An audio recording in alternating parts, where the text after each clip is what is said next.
കഴിഞ്ഞ ദിവസം നടന്ന ഉപതെരഞ്ഞെടുപ്പിൻ്റെ വിധി വരാനിരിക്കുന്നതേയുള്ളൂ. 23-ന് നിലമ്പൂരിൽ സംഭവിക്കുന്നത് എന്ത്? ഇനി വരാനിരിക്കുന്ന തദ്ദേശ തിരഞ്ഞെടുപ്പിലും 2026 നടക്കുന്ന അസംബ്ലി തിരഞ്ഞെടുപ്പിലും സംഭവിക്കുന്നത് എന്ത്? ഇതിൻ്റെ ഒരു വിശകലനവും നിലവിലെ കേരള രാഷ്ട്രീയ സാഹചര്യത്തിൽ ഊന്നൽ കൊടുത്തുകൊണ്ട് ഗ്രൗണ്ട് സീറോ നടത്തുന്ന ഏറ്റവും പുതിയ സർവേ ഫലവും നമുക്കൊന്ന് പരിശോധിക്കാം. ആദ്യം നിലമ്പൂർ തെരഞ്ഞെടുപ്പ് എടുക്കാം. ഇക്കഴിഞ്ഞ ഉപതെരഞ്ഞെടുപ്പിൻ്റെ പശ്ചാത്തലത്തിൽ UDF തരംഗത്തിൻ്റെ കാറ്റ് കേരളക്കരയാകെ വീശിയടിക്കുകയാണ്. തികഞ്ഞ ധിക്കാരത്തിൽ ഭരണം കൈയാളുന്ന LDFൻ്റെ CPM നേതാക്കളുടെ ധാർഷ്ട്യവും കൊണ്ട് എരുതിയിൽപ്പെട്ട ജനം നെട്ടോട്ടമോടുന്ന അവസ്ഥയാണ്. ശരിക്ക് പറഞ്ഞാൽ തീച്ചൂളിയിൽ കൊണ്ടിട്ട പച്ച മനുഷ്യൻ്റെ അവസ്ഥ. ഉപ്പ് തൊട്ട് കർപ്പൂരം വരെ വിലക്കയറ്റത്തിലും അഴിമതിയുടെ ആഴക്കയങ്ങളിൽ ചുഴിയിലും പെട്ട അവസ്ഥയും ധൂർത്തിൻ്റെ ഏറ്റവും മൂർത്ത ഭാവവും കൊണ്ട് കേരള ജനതയെ തീർത്തും അവഗണിച്ച സർക്കാരിന് മുന്നിലെ ഈ ഉപതെരഞ്ഞെടുപ്പ് ഫലം നിശ്ചിതമായ ഒരു വിധിയെഴുത്തായിരിക്കുമെന്നതിൽ യാതൊരു സംശയവും വേണ്ട. നിലമ്പൂർ ജനത ഏറെ പക്വതയോടെ തന്നെ അത് കൃത്യമായി വിനിയോഗിച്ചു കഴിഞ്ഞു. തങ്ങളെ നയിക്കാൻ കഴിവുള്ള യഥാർത്ഥ നേതാവിനെ ആര്യാടൻ ഷൗക്കത്തിനെ അവർ തിരഞ്ഞെടുത്തു കഴിഞ്ഞു എന്ന് വേണം കരുതാൻ. കഴിഞ്ഞ ദിവസം ഗ്രൗണ്ട് സീറോ നടത്തിയ നിലമ്പൂർ തിരഞ്ഞെടുപ്പ് എക്സിറ്റ് പോളിന് ലഭിച്ച സ്വീകാര്യത ശ്രദ്ധേയമാണ്. അതൊന്നുകൂടി ഓർമ്മിപ്പിക്കട്ടെ. അതായത് നിലമ്പൂരിൽ രാഷ്ട്രീയ കൊടുങ്കാറ്റ് വീശി വിവാദ ചുഴികൾ തീർത്തപ്പോഴും തെല്ലും പരിഭ്രമമില്ലാതെ UDF തങ്ങളുടെ സ്ഥാനാർത്ഥി ആര്യാടൻ ഷൗക്കത്തിൻ്റെ നില ഭദ്രമാക്കി 48% വോട്ടുകൾ നേടി നിലമ്പൂരിൻ്റെ ചരിത്ര ഭൂരിപക്ഷം പിടിക്കുമെന്നാണ് UDF ക്യാമ്പിൻ്റെ നിഗമനം. എതിർഭാഗത്ത് നിൽക്കുന്ന LDFൻ്റെ സ്ഥാനാർത്ഥി M സ്വരാജ് 38% നേടുമെന്നാണ് കണക്കുകൂട്ടൽ. ഈ തൃണമൂൽ കോൺഗ്രസ് പിന്തുണയുള്ള PV അൻവർ 5%, NDA BJP സ്ഥാനാർത്ഥി മോഹൻ ജോർജ് 4%, നോട്ടയും മറ്റ് ചെറുകിട പാർട്ടി സ്ഥാനാർത്ഥികളും അടക്കം 5% വോട്ട് നേടുമെന്നാണ് വിലയിരുത്തൽ. ഈ കണക്കുകൾ തന്നെയാണ് പൊതുവിൽ പുറത്തു വരുന്ന അനേക സർവേകളും പറയുന്നത്. ഇവിടെ സ്ഥാനാർത്ഥികളുടെ പ്രഭാവത്തെക്കാളും വിലയിരുത്തപ്പെടേണ്ടത് LDF ഭരണത്തിൻ്റെ നിലവാര തകർച്ചയായിരിക്കും. ഈ യാഥാർത്ഥ്യം നിലനിൽക്കുന്ന പശ്ചാത്തലത്തിലാണ് നമ്മൾ കേരളത്തിൻ്റെ ഭാവി സർക്കാരിൻ്റെ രൂപീകരണത്തിനായിട്ടുള്ള തിരഞ്ഞെടുപ്പിനെ കൂടി വിശകലനം ചെയ്യുന്നത്. ആ സർവേ പറയുന്നതിന് മുൻപ് സർക്കാരിൻ്റെ പോരായ്മകളും ഒന്ന് ചൂണ്ടിക്കാട്ടേണ്ടതുണ്ട്. അതിനുശേഷം കേരള അസംബ്ലി സർവേയിലേക്ക് നമുക്കൊന്ന് കടക്കാം. പ്രധാനമായും സർക്കാരിൻ്റെ പരാജയങ്ങളും ജനദ്രോഹപരമായ നടപടികളും എന്താണെന്ന് ഒന്ന് വിലയിരുത്തി നോക്കാം. ഓരോന്നും എണ്ണി പറഞ്ഞാൽ ഒരു ദിവസം മതിയാകില്ല എന്നതുകൊണ്ട് ഒന്ന് ഓടിച്ചു പോവുകയാണ്. പ്രധാനമായും ധൂർത്താണ്. നവകേരള തുടങ്ങി മാനവീയ ആഘോഷം വഴി മന്ത്രിസഭാ വാർഷികം വരെ ധൂർത്തിൻ്റെ ഉത്തംഗ ശൃംഗത്തിൽ അഴിഞ്ഞാടുന്ന സർക്കാരിനെയാണ് നമ്മൾ കണ്ടത്. അടുത്തത് അഴിമതിയാണ്. കോവിഡ് സാമഗ്രി അഴിമതി മുതൽ ബ്രൂവറിയും വയനാട് ദുരന്ത ഫണ്ട് തിരിമറി വഴി മകളുടെ എക്സാലോജിക് അഴിമതിയും ദേശീയപാത അഴിമതിയും ഒക്കെ ചിലത് മാത്രം. ആഭ്യന്തര പരാജയം, ക്ഷേമ പെൻഷൻ കുടിശ്ശിക, വന്യജീവി ആക്രമണങ്ങളിലുള്ള നിലപാടുകളും ശമ്പള കുടിശ്ശികയും, ആശാവർക്കർമാരുടെ സമരത്തോടുള്ള സമീപനം തുടങ്ങി സമസ്ത മേഖലകളും ഭരണപരാജയത്തിൻ്റെ പൂർണ്ണതയാണ്. ഈ സാഹചര്യത്തിൽ കേരളത്തിലെ കാസർഗോഡ് മുതൽ തിരുവനന്തപുരം വരെയുള്ള 14 ജില്ലകളിൽ മുന്നണികൾ നേടാൻ സാധ്യതയുള്ള സീറ്റ് നില നമുക്ക് നേരത്തെ പറഞ്ഞതുപോലെ ഒന്ന് പരിശോധിക്കാം. കാസർഗോഡ്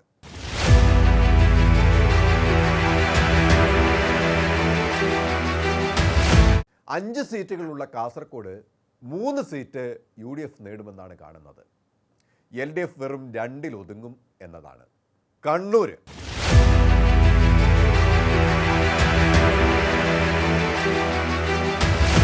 ഇവിടെ 11 സീറ്റാണ് ഉള്ളത്.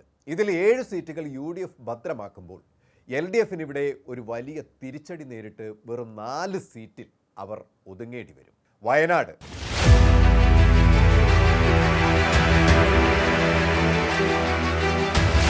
ഇവിടെ 3 സീറ്റും UDFനൊപ്പം നിൽക്കും എന്നതാണ് സർവേ ഫലം കാണുന്നത്. കഴിഞ്ഞ തവണ LDFനൊപ്പം നിന്നിരുന്ന മാനന്തവാടിയും ഇത്തവണ UDF പിടിച്ചെടുക്കും. കോഴിക്കോട്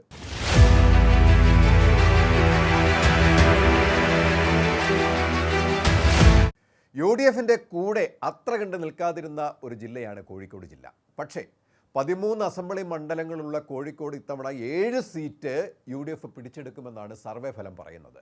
ബാക്കി 6 സീറ്റിൽ LDFിന് ഒന്ന് ഒതുങ്ങേണ്ടി വരും. മലപ്പുറം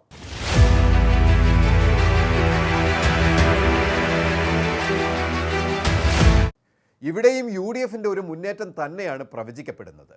16 സീറ്റിൽ UDF 14 സീറ്റും നേടും എന്നതാണ്. LDF വെറും 2 സീറ്റിൽ അധപ്പതിക്കും. ഇവിടെ പാലക്കാട്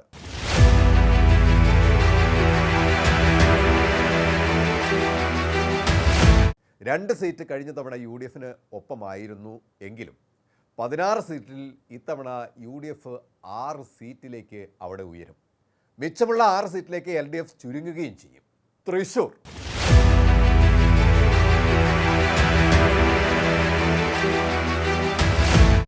കഴിഞ്ഞ തെരഞ്ഞെടുപ്പിൽ UDFിന് അത്ര നല്ല നീക്കം കാഴ്ചവെക്കാൻ കഴിയാതിരുന്ന തൃശ്ശൂർ 13-ൽ 1 UDFിന് ഒപ്പം നിന്നിരുന്നില്ല എന്നതാണ് സത്യം. എന്നാൽ ഇത് ആവർത്തിക്കാതിരിക്കാൻ ഇടം കൊടുക്കാതെ 7 സീറ്റുകൾ UDF അവിടെ പിടിച്ചെടുക്കുമെന്നതാണ് ഏറ്റവും പുതിയ റിപ്പോർട്ട്. എറണാകുളം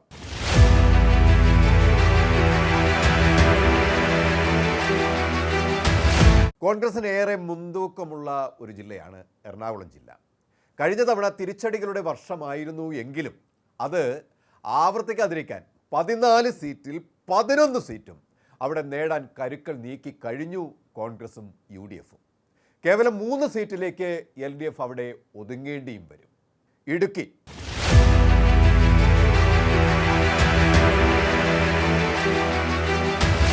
UDFിന് അനുകൂല തരംഗമുള്ള ഒരു ജില്ലയാണ് ഇത്. 5 സീറ്റിൽ 4 സീറ്റ് UDF ഉറപ്പിച്ചു കഴിഞ്ഞു. വെറും 1 സീറ്റ് മാത്രം കിട്ടി LDF തൃപ്തി അടയേണ്ടി വരും ഇടുക്കിയിൽ. ആലപ്പുഴ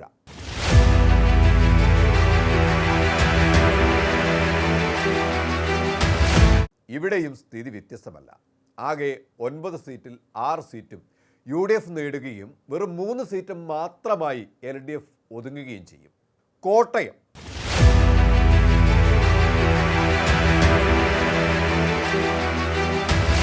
ഇവിടെ 9 സീറ്റുകളാണ് ഉള്ളത്. ഇതിൽ 6 സീറ്റും UDF പിടിച്ചടക്കുമ്പോൾ 3 സീറ്റ് മാത്രമായി LDF തൃപ്തി അടയേണ്ടി വരും. പത്തനംതിട്ട ജില്ല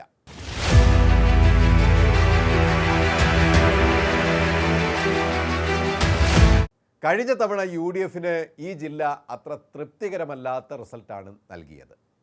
5 സീറ്റിൽ 1 പോലും UDFിനൊപ്പം നിന്നില്ല. പക്ഷേ അടുത്തു വരുന്ന തിരഞ്ഞെടുപ്പിൽ ഇത് ആവർത്തിക്കാതെ 4 സീറ്റ് UDF പിടിച്ചെടുക്കുമെന്നാണ് ഫലം പറയുന്നത്.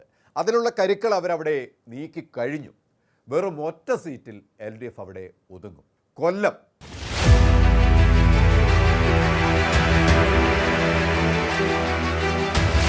കഴിഞ്ഞ തവണ 2 സീറ്റാണ് UDFിനൊപ്പം കൊല്ലത്ത് നിന്നത്. പക്ഷേ അടുത്ത തിരഞ്ഞെടുപ്പിൽ 11-ൽ 6 സീറ്റും UDF പിടിച്ചെടുക്കുകയും 5 സീറ്റിലേക്ക് LDF മാറുകയും ചെയ്യും. തിരുവനന്തപുരം